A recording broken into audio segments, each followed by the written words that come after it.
ഇത് പോപ്കോൺ അല്ല കേട്ടോ. കുറച്ചു പേർക്കെങ്കിലും അറിയായിരിക്കും, എന്നാലും ഞാൻ പറയാം. ഇതാണ് മഖാന. ലോട്ടസ് സീഡ് അല്ലെങ്കിൽ ഫോക്സ് നട്ട് എന്നാണ് ഇതിനെ പറയുന്നത്. കുളത്തിൽ നിന്ന് എടുക്കുമ്പോൾ നമുക്ക് കിട്ടുന്ന കളർ ബ്ലാക്ക് കളർ സീഡ്സ് ആണ്.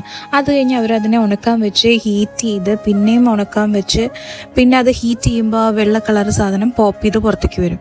അങ്ങനെയാണ് നമുക്ക് പാക്ക് ചെയ്ത് തരുന്നത്. അതുകൊണ്ട് തന്നെ ഇത് കുറച്ച് എക്സ്പെൻസീവ് ആണ് കേട്ടോ. ഇത് റോസ്റ്റ് ചെയ്യുന്നതിന് മുന്നേ ഇങ്ങനെ അമക്കി കഴിഞ്ഞ് കഴിഞ്ഞാൽ ഭയങ്കര ബലമായിരിക്കും കേട്ടോ. അപ്പോൾ ഇത് ഉണ്ടാക്കാനായിട്ട് ബട്ടർ എടുക്കുക, ഒരു പാൻ ചൂടാക്കിയിട്ട് അതിലേക്ക് ഇടുക. അത് കഴിഞ്ഞിട്ട് ഇതേപോലെ നമ്മൾ പാക്കറ്റ് പൊട്ടിച്ചിട്ട് മക്കാന അതിൻ്റെ ഉള്ളിലേക്ക് ഇട്ടിട്ട് ഒന്ന് ഇളക്കി കൊടുക്കുക. അത് ഗോൾഡൻ ബ്രൗൺ കളർ ആവണം. അതുവരയ്ക്കും നമ്മൾ അത് ഇടണം. ഒരു 2 മിനിറ്റ്സോളം എടുക്കും. അത് കഴിഞ്ഞ് നമുക്ക് കുറച്ച് ടേബിൾ സോൾട്ട് ഇട്ട് കൊടുക്കാം. അപ്പോൾ ഇങ്ങനെ ഒരു ഗോൾഡൻ ബ്രൗൺ കളർ ആയി കഴിഞ്ഞാൽ നമുക്ക് പാത്രത്തിലേക്ക് പകർത്താം. ചിലർ സ്പൈസി ആയിട്ട് ഉണ്ടാക്കും, അല്ലാത്തത് ഇങ്ങനെ നോർമലി പോപ്കോൺ പോലെ തന്നെ പല ഫ്ലേവേഴ്സ് ഇട്ടിട്ട് ഇത് ഉണ്ടാക്കാൻ പറ്റും. അപ്പോൾ ഇതാണ് മഖാന. ചൂടുകാലത്തൊക്കെ നല്ലതാണ്, ട്രൈ ചെയ്ത് നോക്കും. ഇത് വെച്ച് ഉണ്ടാക്കാൻ പറ്റിയ വേറെ അടിപൊളി ഡിഷ് ഞാൻ അടുത്ത വീഡിയോയിൽ കാണിക്കാം. അതുവരെയും ബൈ.